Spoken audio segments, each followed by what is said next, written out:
Thank you అండి. ఇప్పుడు మన మధ్యలో గీతిగా ఉన్నారు, మన కాలనీ ఎంపీఆర్ నుంచి మాట్లాడతారండి 2 మాటలు. సార్, హరీష్ రావు సార్ చెప్పినట్టు we are not against development, we are against development with destruction. So development అనేది చేసుకోవచ్చు, కానీ ఇల్లులు కూల్చేసి డెవలప్మెంట్ చేయడం అనేది సబబు కాదు.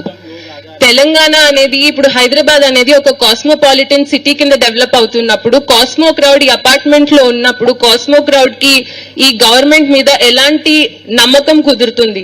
వీళ్ళు వెళ్లి దేశం మొత్తం ఎన్ని స్టేట్స్ ఉన్నాయో అన్ని స్టేట్స్ నుంచి ఇక్కడ జనాలు ఉంటారు. ఇంతమంది జనాలు వేరే స్టేట్స్ నుంచి హైదరాబాద్ లో వచ్చి సెటిల్ అవుదాం అనుకుంటున్నప్పుడు వీళ్ళు వెళ్లి ఇలాంటి ఒక డెసిషన్ వల్ల వీళ్ళు వెళ్లి వీళ్ళ చుట్టాలకు కానీ ఇంకొక స్టేట్ ఫ్రెండ్స్ కి కానీ వాళ్ళు చెప్తే హైదరాబాద్ రావాలన్న నమ్మకం ఎలా ఉంటుంది వాళ్ళకి? మనకి డెవలప్మెంట్ అక్కడి నుంచి రాదు కదా. ఒకవేళ ఇంకొక స్టేట్ వాళ్ళు మనకి ఇక్కడికి రావడం మానేస్తే మనకి ఎకానమీ ఎలా డెవలప్ అవుతుంది?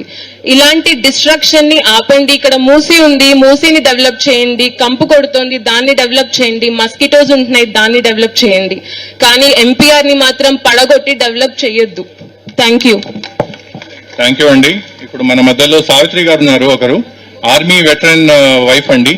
ప్లీజ్ ఒక 2 మాటలు మాట్లాడతారు.